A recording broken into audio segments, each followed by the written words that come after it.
Y las manos de Moisés se cansaban, por lo que tomaron una piedra y la pusieron debajo de él, y se sentó sobre ella. Y Aarón y Hur sostenían sus manos, el uno de un lado y el otro de otro. Así hubo en sus manos firmeza hasta que se puso el sol. Y Josué deshizo a Amalec y a su pueblo a filo de espada. Y Jehová dijo a Moisés: escribe esto para memoria en un libro y di a Josué que raeré de todo la memoria de Amalec de debajo del cielo. Y Moisés edificó un altar y llamó su nombre Jehová Nisi. Jehová es mi bandera, que es la traducción. Jehová Nisi, Jehová es mi bandera.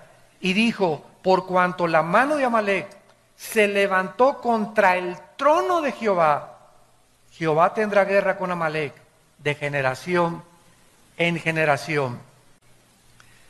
En esta conferencia que vamos a desarrollar en esta mañana, vamos a encontrar los secretos, podría yo decirlo con toda claridad y con toda seguridad, más grandes de la vida cristiana. ¿De qué manera respondes tú cuando tienes un problema o una crisis severa? Porque no es hasta que el problema viene a nuestras vidas cuando sabemos de qué calibre estamos hechos. No es hasta que enfrentas la tragedia, hasta que te das cuenta si tu fe es una fe bíblica. Porque hay muchos cristianos que llenan las iglesias en el mundo entero, pero cuando se enfrentan a un problema o a una tragedia, la tragedia o el problema los desmorona, los deshace, se caen al suelo y muchos hasta abandonan la fe. ¿Qué pasó? ¿Estas personas tenían fe? ¿Eran realmente cristianas? ¿Tenían la fe bíblica? ¿O simplemente eran creyentes religiosos de las iglesias, de las cuales las iglesias abundan esta clase de personas? No es hasta que la fe es probada a través de los problemas, las tragedias y las tribulaciones que nos damos cuenta si la fe que profesamos es verdaderamente la fe que salva. Cuando tú tienes un problema o enfrentas una crisis, ¿te enojas?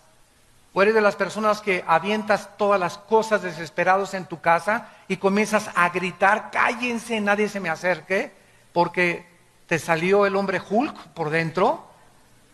¿O recurrimos algunas personas a anestésicos, como en las películas, que tienen un problema, una crisis, y se preparan su copa de whisky o su copa de tequila para mitigar el dolor, para calmar la ansiedad, o un toque de marihuana, o un pericazo de cocaína, etcétera, etcétera?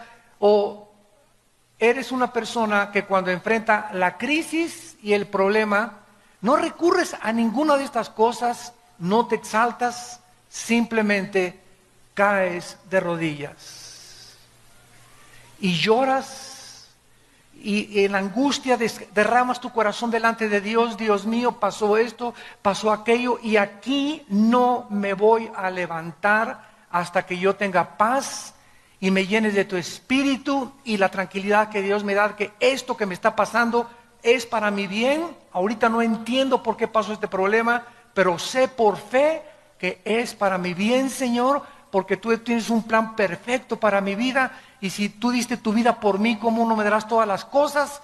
Y en ese momento la paz que sobrepasa todo entendimiento guardará tus pensamientos y tu corazón en Cristo Jesús. ¿Has experimentado este poder de Dios ya en tu vida? ¿Has atravesado estas crisis y has probado a Dios en esas crisis en lugar de tomar la puerta falsa?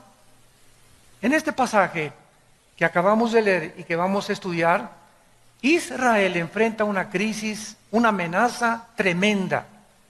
Pero lo interesante de estos versículos que acabamos de leer es que el Espíritu Santo no se enfoca tanto en la guerra que los amenazaba, en el ataque de esta tribu nómada de los amalecitas, sino que el Espíritu Santo se enfoca y en medio de este pasaje nos da el secreto para vencer cualquier problema o crisis que nos amenace. Y el secreto es la oración. La oración.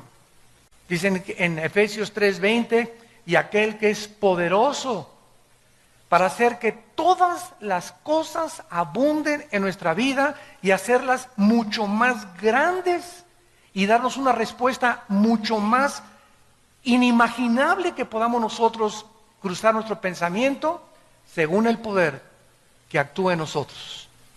Dios es poderoso para responder las oraciones, pero tú no vas a poder nunca descubrir el poder de la oración si no eres una persona acostumbrada a orar.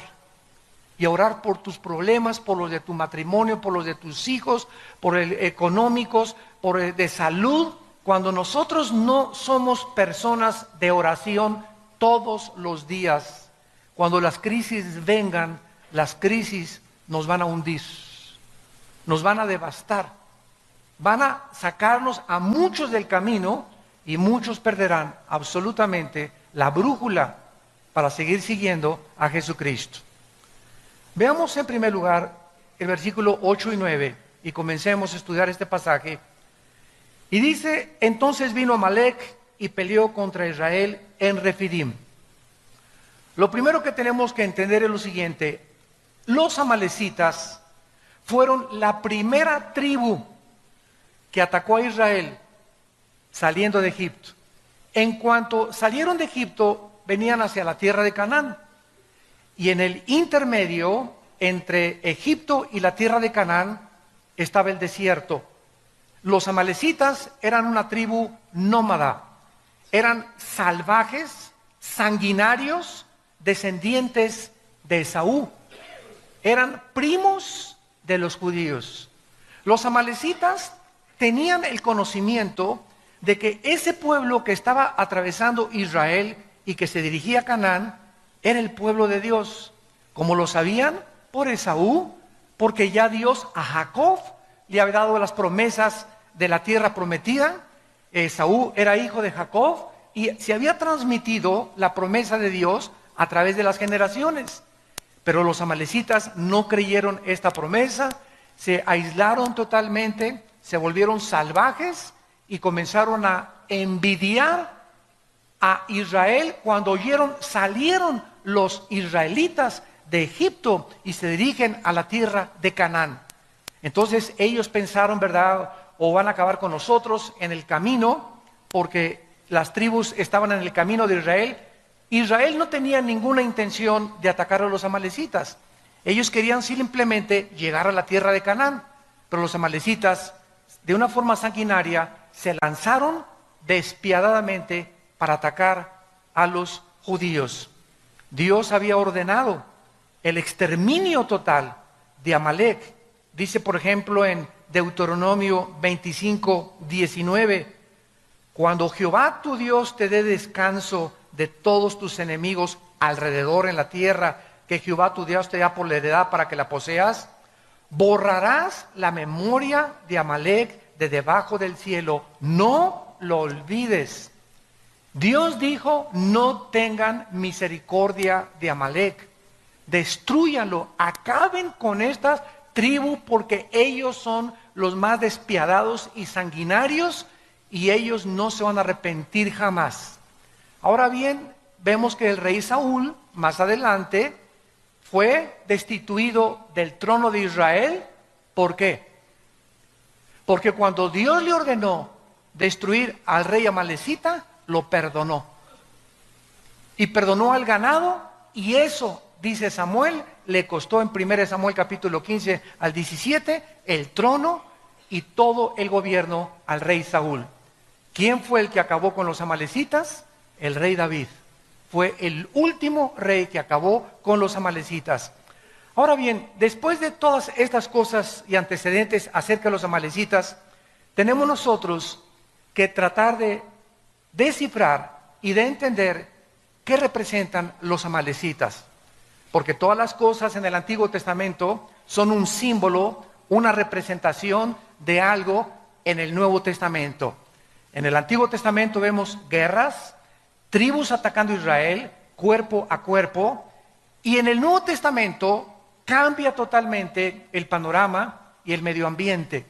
Y dice Efesios 6:12, Ahora, los cristianos ya no tenemos lucha cuerpo a cuerpo contra nadie. Ya no tenemos lucha contra sangre ni contra carne. Nuestros enemigos no son los comunistas, ni los musulmanes, ni los ateos, ni tu suegra, ni tu vecino, ni los endemoniados, ni los nazis, ni los fascistas. Nuestra lucha ahora no es física. Tenemos que entender los cristianos que ahora estamos luchando contra potestades espirituales, contra gobernantes que controlan el espacio, los gobiernos y las mentes de las personas, contra gobernadores de las tinieblas, contra huestes, ejércitos, pero de millones de criaturas que Cristo les llamó demonios, criaturas inteligentes que están vagando alrededor del planeta Tierra sin cuerpos, porque no tienen cuerpos. Hay una historia, ¿verdad?, por qué perdieron los cuerpos en el mundo preadámico, pero estos demonios tratan de entrar a cuerpos humanos para controlar tus pensamientos, la forma como tú ves la vida, para especialmente atormentarnos. Satanás es el maestro en el arte de la tortura china. Si algo los demonios hacen con nosotros es atormentarnos, meterte ideas de celos, semillas sembradas de duda contra tus pastores, contra tu esposa, contra tus hijos, contra tus padres, contra el gobierno. Nos tratan de perturbar, de poder sacarnos de nuestras casillas, de que no pensemos coherentemente, ni de una forma objetiva, sino que podamos llenar nuestros pensamientos de odio, de amargura, de resentimiento y de fracaso. Te atormentan y te dicen: tú no vas a salir de perico perro, tú nunca vas a progresar, nunca te vas a volver a casar, todas las mujeres son iguales, todos los hombres son iguales, todos los gobiernos son iguales, y las iglesias son una bola de hipócritas, esto y el otro, no le creas a nadie. Y el mundo está gobernado, ustedes lo saben, por el odio. Si hay un espíritu ahorita en el mundo, es un espíritu de odio y de violencia. Porque esta es la razón por la cual Satanás está atacando a los seres humanos, para que entre nosotros nos ataquemos unos a otros. Y este espíritu está en las iglesias. Y ahora lo vemos, y yo lo veo en mis constantes viajes, ¿verdad? Presbiterianos contra bautistas, pentecostales contra nazarenos, nazarenos contra arminianos, arminianos contra calvinistas. Y aunque haya diversidad de doctrinas en el cuerpo de Cristo, porque no todos tenemos toda la verdad, nos debemos amar, nos debemos de soportar y tolerar. Ahí me encanta en los debates que tengo en la televisión, debatir con ateos, con comunistas o con hermanos en la fe, sobre que la salvación se pierde, que no se pierde, que los demonios, que esto y el otro, pero no con el afán de demostrar, pues yo sé más que tú, ¿verdad?, sino con el afán de sacar más la verdad y poder escudriñar, investigar. Y es preciosa meternos a la Biblia y darnos cuenta que muchas cosas que sabemos, no las sabemos como las deberíamos de saber. Entonces, cuando tenemos esa mentalidad, ¿verdad?, de no de competencia, sino de que somos un cuerpo, y no importa que tú seas bautista o Asambleas de Dios o Calacuaya o Amistad Cristiana o Vida Nueva, somos hermanos en Jesucristo y debemos amarnos y soportarnos y no competir entre nosotros, ni agredirnos, ni atacarnos los unos a los otros, que es lo que el diablo quiere hacer. Casa dividida no puede permanecer. ¿Qué representan los amalecitas? De acuerdo a la mayoría de los teólogos en el mundo, los amalecitas representan, o Amalek, la carne. No a Satanás, la carne. ¿Qué quiero decir con esto? El más grande enemigo que tú tienes y que yo tengo, no es Satanás. Está dentro de mí, está dentro de ti. El más grande enemigo que tenemos nosotros está dentro de nosotros.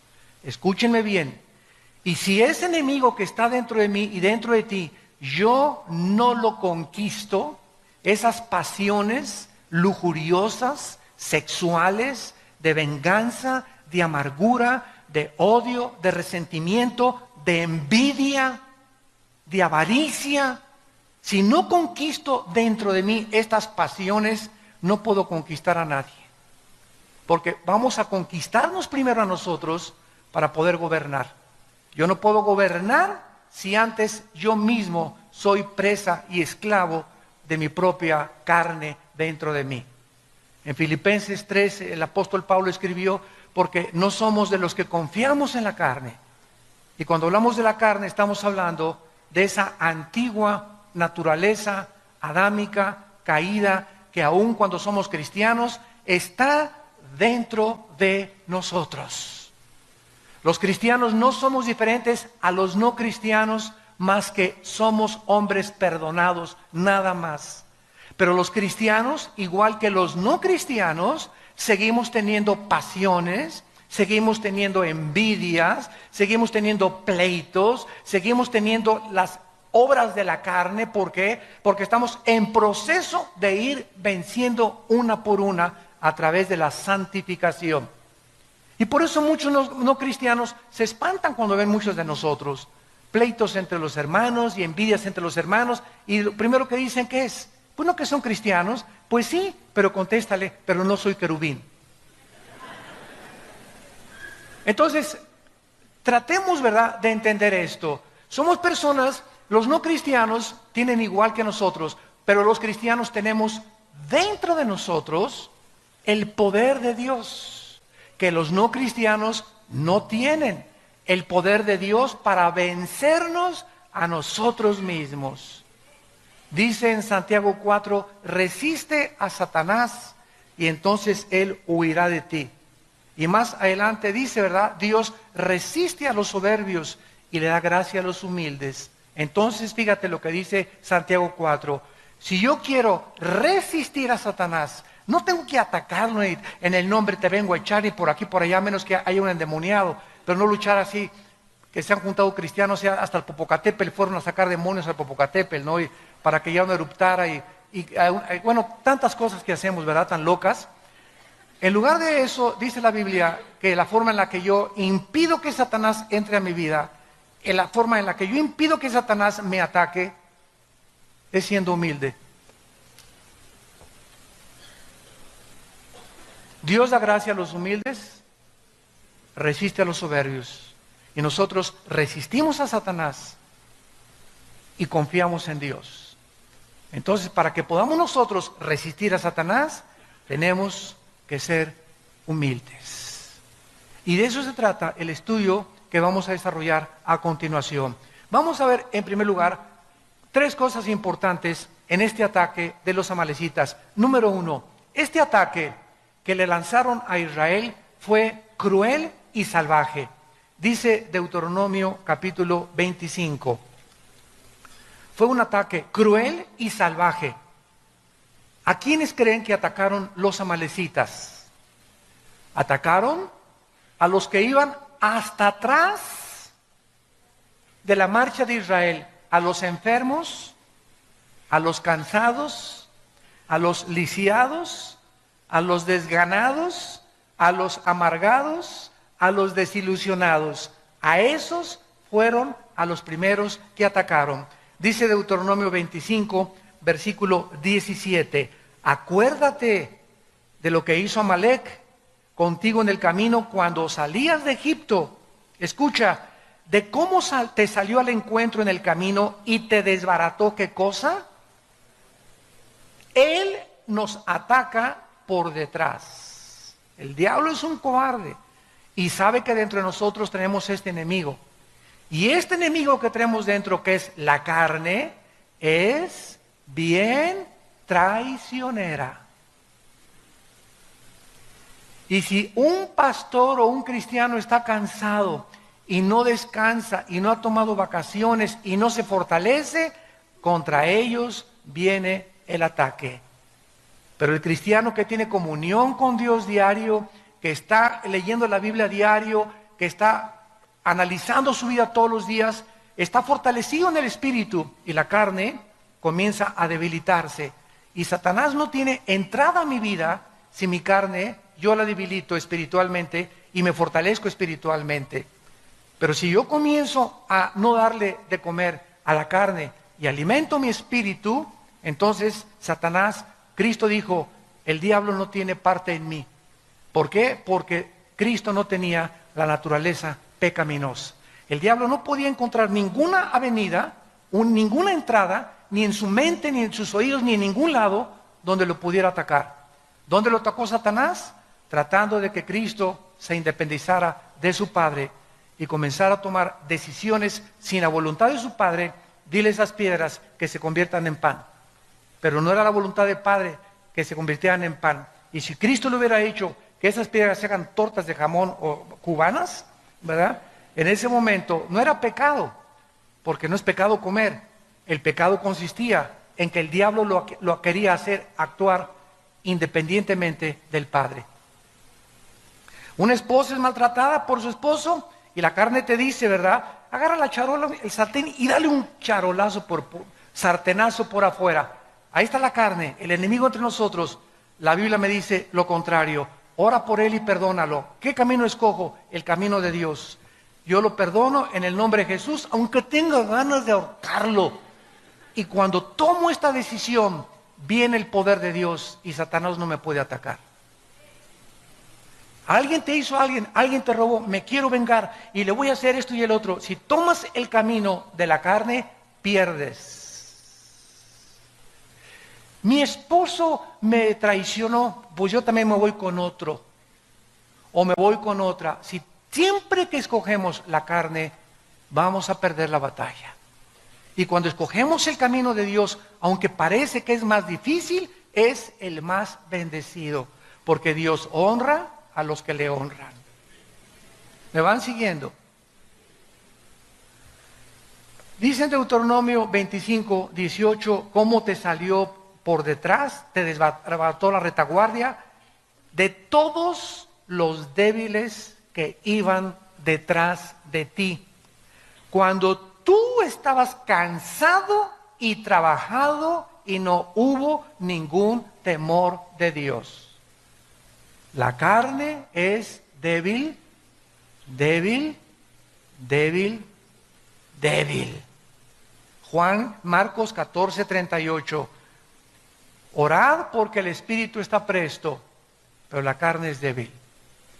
Esta es la razón por la cual ustedes jóvenes que tienen un noviazgo, cuando sabes que tu enemigo está dentro, y ayer fuiste a una reunión de jóvenes y hablaste en lenguas y viste al arcángel Gabriel que se te apareció y te levantaste, hasta te levitaste del suelo y ya crees que eres querubín, ya eres especial en la iglesia, y al otro día te vas con tu novio a Chapultepec y él está débil en la carne. Y tú esa mañana, ayer estuviste muy fuerte y ayer tuviste experiencias espirituales maravillosas, pero todos los días amanecemos totalmente sin baterías. El pan nuestro de cada día, dánoslo pasado mañana, Señor. La semana que entra, el pan nuestro, dánoslo hoy. Cuando Dios les dio el maná, ¿qué les dijo en capítulo 16 a Moisés? Diles que no junten el maná para el otro día, porque se les echa a perder. ¿Cuál es la lección? Que no dependamos de las fuerzas que tenemos hoy para el día de mañana. Cada día tenemos que enfrentar la guerra espiritual. Un matrimonio no puede en los primeros años ya compaginarse, y un matrimonio no podía decir, ya la hicimos. Puedes tener 70 años de casado y seguir teniendo problemas en el matrimonio, porque ninguno de los dos es querubín todavía. El matrimonio es algo de lucha, lucha, lucha, lucha, lucha toda la vida. Y si tú no estás luchando con Dios de tu lado, orando con las manos levantadas al cielo, ¿verdad? Amalek va a destruir tu matrimonio. Porque te va a comenzar el diablo que esa mujer no es para ti. Te va a comenzar que tu esposo tiene cara de ardilla. Y que puedes tener una persona con cara de Sylvester Stallone, ¿verdad? Y comenzamos con esas ideas por causa de que comenzamos a creer que podemos vencer y tener victoria sin una vida de oración. Esta ha sido siempre la estrategia de Satanás. Satanás no puede atacarnos más que a través de nuestra carne. Es la carne la que tenemos que crucificar. Es la carne la que tenemos que hacer morir. Es la carne la que Él usa para poder manipularnos y controlarnos. Miren ustedes en Colosenses capítulo 3, en el Nuevo Testamento, el consejo que Pablo le da a la iglesia. Colosenses capítulo 3, versículos 5 y 6. Y dice Pablo, hagan morir. ¿Qué dijo Dios a Amalek? Desbarátenlo, destrúyanlo. No hagas negocios con Amalek. No juegues con Amalek. La orden es exterminar a Amalek. Y Dios te dice, no juegues con tu carne. No coquetees con el pecado. No sigas mirando a esa mujer que no es tu esposa más de 2 o 3 veces. No subas a una muchacha soltera, tú eres casado, a tu coche, no la subas y menos cuando está lloviendo. No le des, a los pastores no le des consejería nunca a una mujer sola. Un pastor no puede hacer eso. ¿Quiere consejería? Me estoy muriendo, pues muérase. Si mi esposa no está conmigo, no la aconsejo. O si no está una hermana conmigo, no le doy consejería. Y menos en mi oficina con las puertas cerradas. ¿Por qué? Porque la carne es débil. La carne es débil, la carne es débil. No creas que porque de vez en cuando veo una película pornográfica, una vez a la semana y una canita al aire, comienzas a coquetear con el pecado y a creer que puedes vencer eso. La pornografía comienza a meter en nuestra vida fantasías sexuales que te llevan siempre, siempre, siempre al adulterio. Las fantasías sexuales provienen de la pornografía, que te llevan a traicionar los votos a tu esposa y a tu esposo. Siempre comienza debilitando la carne Satanás. El que fuma comenzó con un cigarro, uno de vez en cuando. Al mes ya son 3, a los 2 meses ya te fumas una cajetilla, a los 2 años te fumas 2 cajetillas de cigarros. Y comienza con la marihuana. Hasta la bachicha, y comienzas a creer que la bacha y al año eres marihuano. En Acapulco les dicen macizos, de la Golden de Acapulco. El que comienza con la cocaína, igual con un pase, todo comenzó, como dice la canción, comenzó con un dedito y la mano agarró. Todo comienza poco a poco. Satanás nos va debilitando hasta que la carne me pide ya sexo, o me pide droga, o me pide alcohol, o me pide cigarro, o me pide esto. Y ahí es cuando yo ya abro la puerta a la invasión demoníaca. Y los demonios se vienen a atacar mis pensamientos, mi cerebro, y me amarran, me hacen esclavo de eso. Y hasta que no hay un quebrantamiento y un arrepentimiento profundo en mi vida, no puedo ser libre. Y para eso se necesita la obra del Espíritu Santo, porque Él es el único que nos convence de pecado. Por detrás viene la traición. En segundo lugar, el ataque fue sorpresivo. Israel no lo esperaba. Dice en 1 de Pedro 5:8, velad y orad porque vuestro enemigo el diablo está como león rugiente, pero rugiendo, buscando a ver qué hermanito está en la retaguardia. ¿Quién tiene ya 2 o 3 días que no ora? ¿Quién por ahí no trae su Biblia ya a la iglesia? Ya la Biblia ni les importa. A ver, esos hermanitos que ven en la noche, repórtenme por favor, les dice a los demonios, ¿quiénes de los que se dicen cristianos ven pornografía? Pásenme la lista, apunten y váyanse, manden un batallón contra esa casa y ataquen esa mente de esa persona. Anda buscando como león rugiente. A ver, ¿quién de los hermanitos es tranza? ¿Quién no ha pagado sus deudas, pero se persina y dice que él es cristiano y tiene deudas por acá y deudas por allá y ni siquiera abona para las deudas? ¿Quién se iba a cassettes y libros de librería sin pagar? Búscame esos hermanitos y Satanás comienza a tratar de devorarte. Él no viene a lastimarte, viene a acabar contigo. No tiene misericordia Satanás ni los demonios contra nosotros. ¿Y qué pasó? Ay, pues Señor, el diablo, no le eche la culpa al diablo. Le abrimos la puerta a través de la carne, de la debilidad de la carne. Entonces, así es como los atacó Amalek. Fue un ataque sorpresivo. En tercer lugar, fue un ataque con el propósito de exterminar a la nación judía. Cuando nos atacan los enemigos, vienen con el propósito de acabar con mi vida. Si acaban con mi vida, acaban con mi matrimonio. Si acaban con mi matrimonio, acaban con mis hijos. Y tus hijos serán hijos de padres divorciados, sufriendo los traumas, los psicológicos que sufrieron el divorcio, y atacará tu negocio, y atacará tu crisis, y viene a acabar con todo lo que tú le des chance. Él viene para atacar, robar y destruir. Yo he venido para que tengan vida, dice Cristo, y para que la tengan en abundancia. Dice la Biblia en el Salmo 83, que esta fue la intención en todo el Antiguo Testamento de los enemigos de Israel. Querían exterminarlos, y hasta el siglo XXI se sigue cumpliendo lo mismo. ¿Qué quieren las naciones ahorita de alrededor de Israel? La guerra del 67, la guerra de Yom Kippur del 73, la guerra del 81 y los demás ataques que les han lanzado, exterminar a los judíos. ¿Qué dijo el presidente de Irán, Ahmadinejad? Queremos borrar del mapa a Israel. ¿Por qué ese odio? O sea, ¿por qué Hitler quiso borrarlos del mapa? ¿Por qué en los tiempos de Esther quisieron borrarlos del mapa? ¿Por qué los babilonios los quisieron borrar del mapa? Porque es la única civilización a través de la historia que el mundo los ha querido exterminar. Y a pesar de ser una nación tan indefensa y tan frágil, a pesar de los millones de enemigos que tienen, nadie ha podido hacer nada contra ellos, porque Jehová ha dicho, si tú tocas a mi pueblo, me tocas a mí. Dice en el Salmo 83, versículo 3, contra tu pueblo han consultado astuta y secretamente. Han entrado en consejo contra tus protegidos.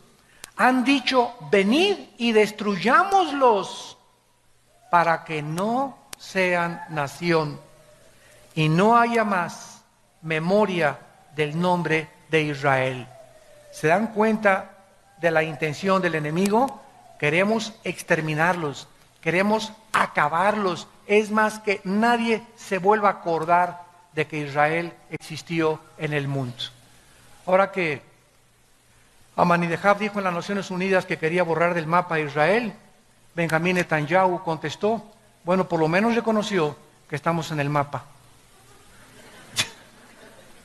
Porque si ustedes van al Medio Oriente, en el 80% de los países árabes y en Irán, en los mapas en las escuelas de la primaria, no está Israel en el mapa geográfico. No lo consideran ni siquiera que existe en el mundo. ¿Ese odio de dónde viene? ¿De dónde viene ese odio dentro de mí que me quiere autodestruir? Lo que vemos colectivamente y nacionalmente a través de Israel, lo vemos individualmente dentro de nosotros. Qué increíble que dentro de mí exista el espíritu más grande de autodestrucción. Porque somos autodestructivos y no necesitas ser cristiano para reconocerlo. Simplemente te pregunto, ¿por qué fumas?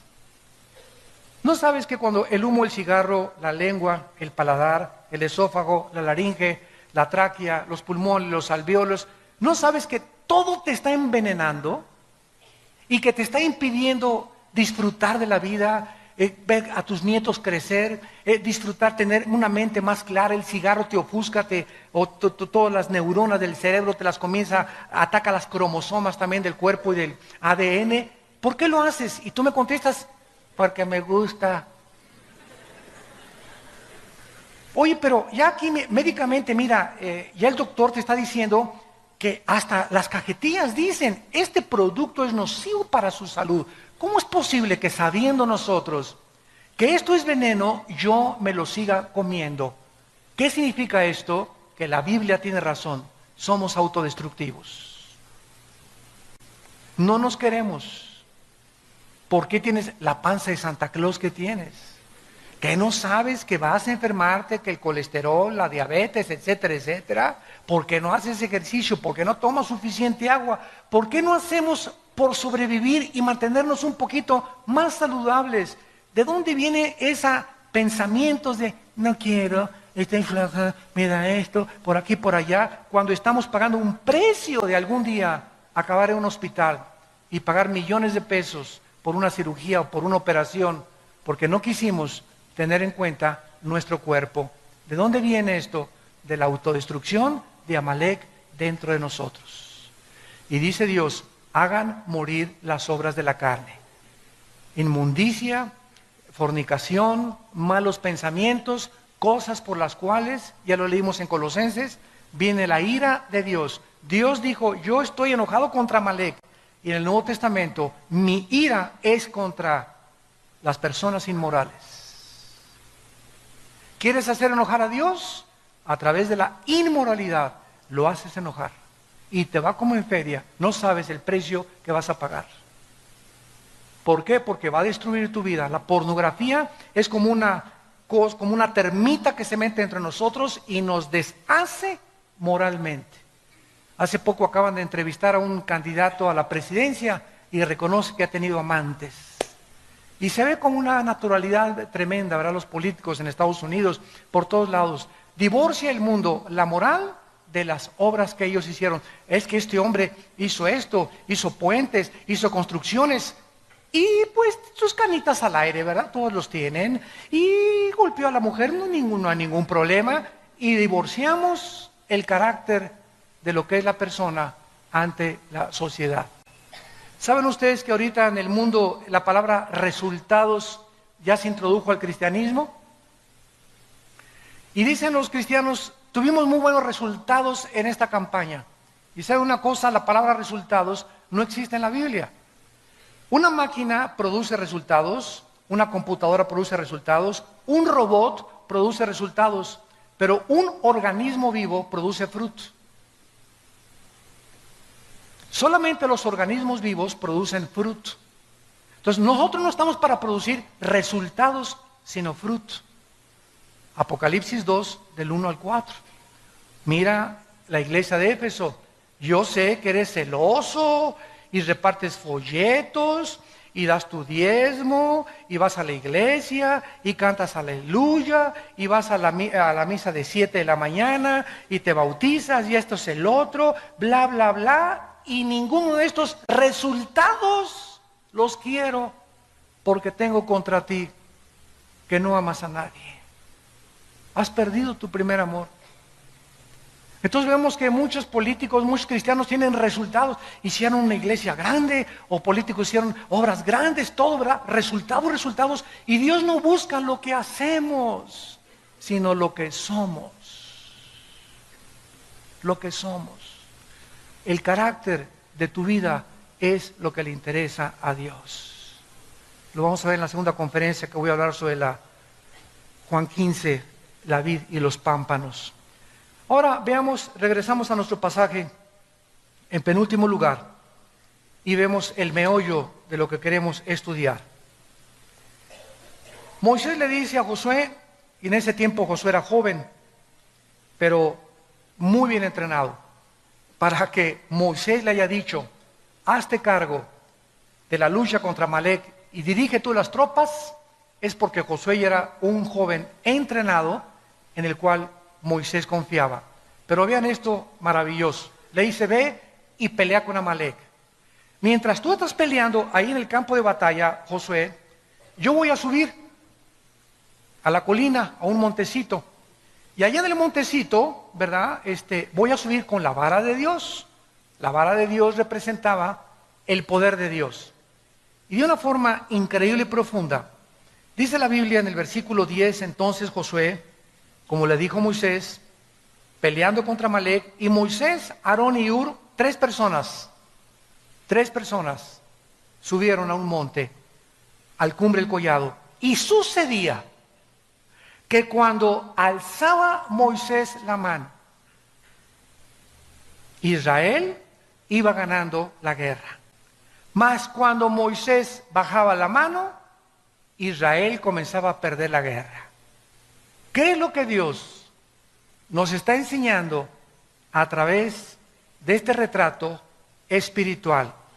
Que lo que sucede en el mundo no se gana a través de la fuerza, ni del poder militar, ni de la economía, ni de tus recursos financieros. Lo que sucede en el mundo y lo que determina la victoria en tu familia, en la ciudad, en la política, en una nación, es algo que repercute en el cielo. La pelea no es aquí abajo, la guerra es aquí arriba. Es arriba, en las regiones celestiales, donde nosotros tenemos que pelear para que las cosas de aquí abajo funcionen. Santa Virgen de la Macarena. Nuestra guerra es espiritual. Y si usamos las armas carnales y terrenales, el enojo, la venganza, mi dinero, mis influencias, ya mi compadre o el próximo gobierno lo van a hacer senador, y confías que tu compadre cuando lo hagan senador va a mejorar tus finanzas, en ese momento Dios está viendo que estás quitando tus ojos de Él y que estás creyendo que es tu compadre el que van a poner. Puedes depender y mejorar tu sueldo o mejorar tu posición. En ese momento cambias a Dios en imagen de semejanza de hombre corruptible. Y ya no puedes repetir con el Salmo 121, ¿de dónde vendrá mi socorro? De mi compadre que lo van a hacer senador. ¿De dónde vendrá mi socorro? De mis influencias que tengo, de mis amistades que me estoy logrando, de lo que estoy transando, de la forma como estoy avanzando en la vida. Y en ese momento hemos abandonado totalmente el concepto de que es aquí arriba donde yo puedo garantizar aquí abajo mi dependencia, mi permanencia y mi seguridad económica también. No inviertas aquí ahorita el mundo, ¿verdad? Vamos a comprar oro, vamos a comprar plata. Ahorita en Estados Unidos, ves en periódicos así, páginas enteras, compramos oro y metales. Porque es en lo único en lo que el mundo está confiando ahorita que no se va a devaluar, el oro y los metales preciosos, las joyas, etcétera, etcétera. Y los cristianos digo, ¿dónde podemos invertir el dinero? ¿Y qué nos dice Dios? El mundo nos dice, invierte aquí, invierte en el banco, pero tenemos a Dios que nos dice, no inviertas donde el orín y la polilla corrompen. La bolsa de valores puede caer, el dólar puede caer, y de la noche a la mañana, Juan Camaney, te vas hasta el suelo, porque yo deshago como polilla lo que más aprecias tú, invierte en mi reino y jamás te faltará nada. Siembra donde el orín y la polilla no corrompen. ¿Ven el cambio de valores? El mundo te dice aquí y Dios te dice acá. ¿En dónde están tus valores? ¿En la tierra o en el cielo? Busca mi reino, arriba. Busquen a Cristo, arriba. Buscar las cosas donde hemos resucitado, arriba. Porque ahí están las bendiciones. Los he bendecido, Efesios 1:3, con toda bendición espiritual en las regiones celestes. Nuestras bendiciones están ahí arriba. Nuestro banco está ahí arriba.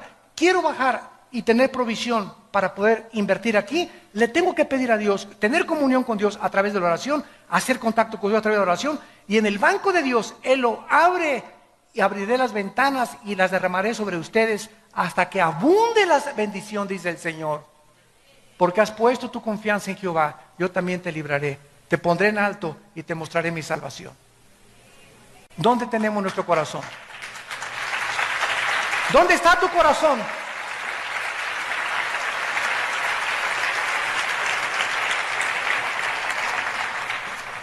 Dice en Proverbios capítulo 21, Proverbios capítulo 21. Y estos conceptos, hermanos amados, espirituales, tienen que ser una realidad en tu vida, para que salgas del pozo de la desesperación, para que salgas de esa vida de aflicción, de tormento, de pobreza extrema, donde yo no voy a salir nunca de perico perro, y así me hizo Dios, y así me voy a morir.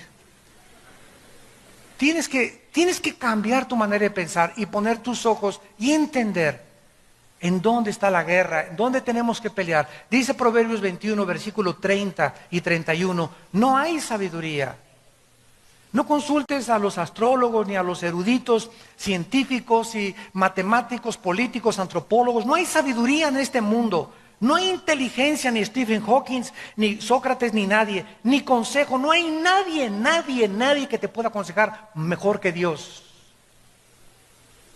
El caballo se alista para el día de la batalla, mas Jehová es el que da la victoria. Nos podemos preparar y hacer esto y planes, pero no van a depender de mis planes, de mis relaciones, de mis recursos. Va a depender de mi relación con Dios. Todo viene de arriba. Vean ustedes ahora Salmo 33, versículo 16 y 17. Y dice así, Salmo 33, del 16 al 17. Vano para salvarse es el caballo. La grandeza de su fuerza a nadie podrá librar. He aquí el ojo de Jehová sobre los que le temen, sobre los que esperan en su misericordia, para librar sus almas de la muerte y para darles vida en tiempo de hambre. Santos de Dios, ¿cuál es el propósito por el cual Dios escogió a Israel? Él hubiera escogido a los italianos, a los mexicanos. Ellos no son mejores que nosotros, no son más inteligentes que los árabes. Simplemente Dios escoge a un pueblo en un punto geográfico de la tierra para que la atención del mundo se enfoque en ese pueblo y veamos en ese pueblo los milagros de Dios, de sobrevivencia de ese pueblo, a pesar de que todas las circunstancias estaban y han estado siempre en su historia en su contra. En la guerra del 67, los 7 días del 1 al 7 de junio de 1967, los rodearon 20 millones de árabes, a los judíos. En la ley de las probabilidades, matemáticamente tenían 10 a la 12ª potencia de probabilidades de salvarse, que es infinitamente imposible. No había posibilidad de que se salvaran, eran demasiados contra ellos. Y en 6 días los judíos hicieron una obra de la milicia y un ataque, y la forma como respondieron, que ningún experto militar ni los jefes de West Point en Estados Unidos han podido decir cómo es posible que hayan podido sobrevivir. Y todavía el 7º día, ¿por qué creen que terminó en 6 días? Porque el 7º tenían que descansar. Hasta con eso, ¿verdad? Entonces, simplemente Israel es un ejemplo nada más del poder de Dios. Y ahora Israel está en la banca. Se van a seguir cumpliendo las profecías de él. Ahora Dios ha tomado un pueblo de judíos, griegos, italianos, mexicanos. Ahora ya no hay judío, no hay gentil. Ahora somos nosotros la iglesia. Y a través de nosotros Dios está mostrando la multiforme sabiduría que está en nosotros. Los ángeles, dice Efesios 3, están aprendiendo de nosotros. De la forma como reaccionamos, la fe que tenemos. Porque para los ángeles no hubo gracia. Los ángeles no conocen la misericordia. Ellos pecaron y los condenó Dios. No hubo gracia para los ángeles. ¿Por qué no hubo gracia para los ángeles? Porque ellos veían a Dios y nosotros somos un pueblo que no vemos a Dios. Estamos en desventaja a los ángeles y a los que mucho se les da, mucho se les pide.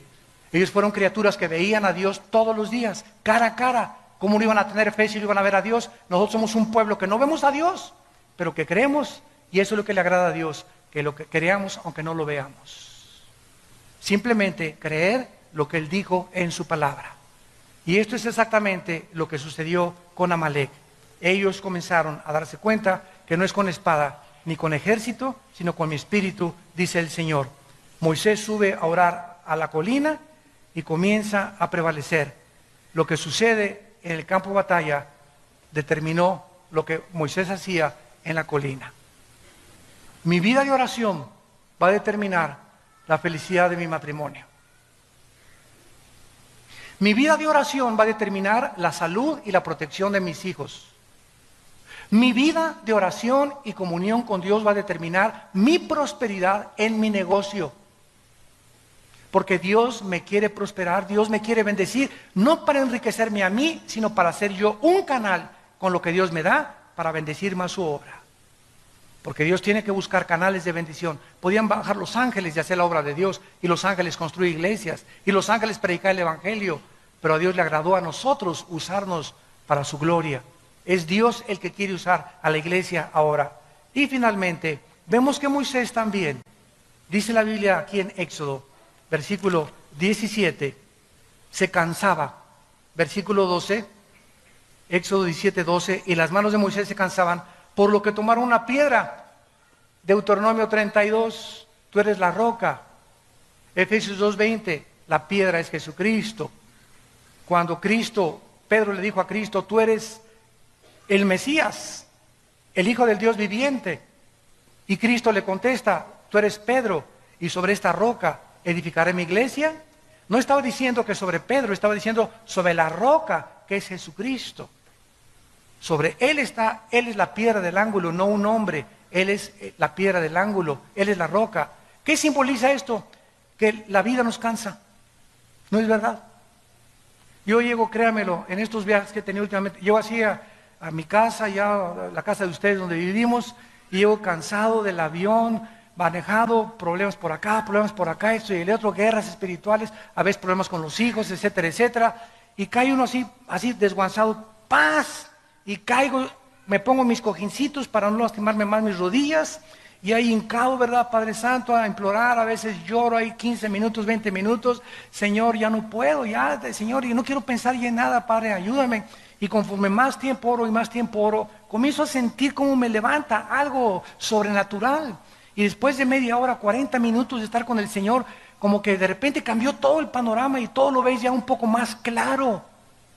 ¿Por qué? Porque nos cansamos. ¿Quién no se ha cansado de vivir? ¿Quién no está cansado del matrimonio, de los hijos, del problema, del gobierno, de la economía? Todos nos cansamos, somos seres humanos. Necesitamos a Cristo. Vengan a mí todos ustedes.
We could have had it all, rolling in the deep.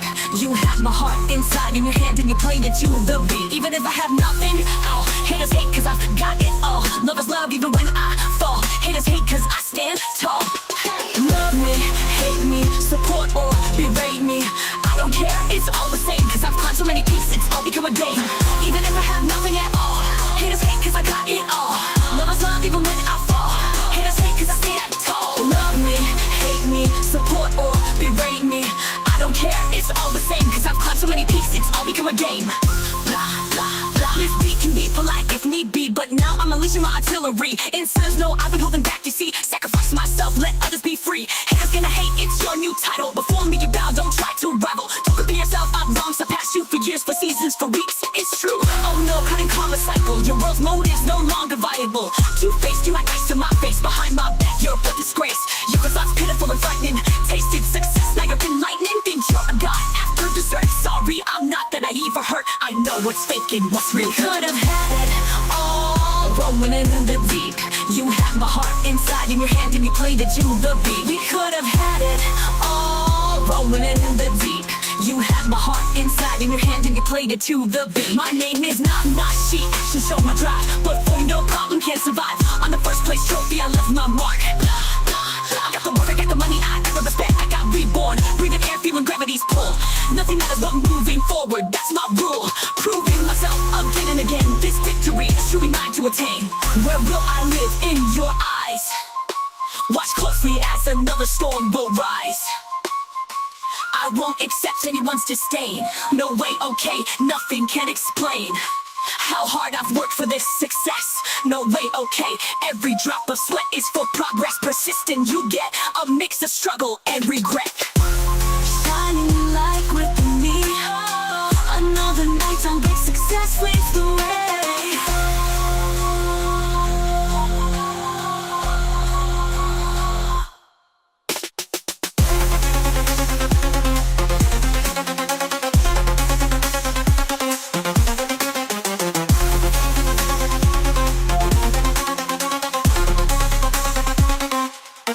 We could have had it all, rolling in the deep. You had my heart inside in your hand and you played it to the beat. We could have had it all, rolling in the deep. You had my heart inside in your hand and you played it to the beat.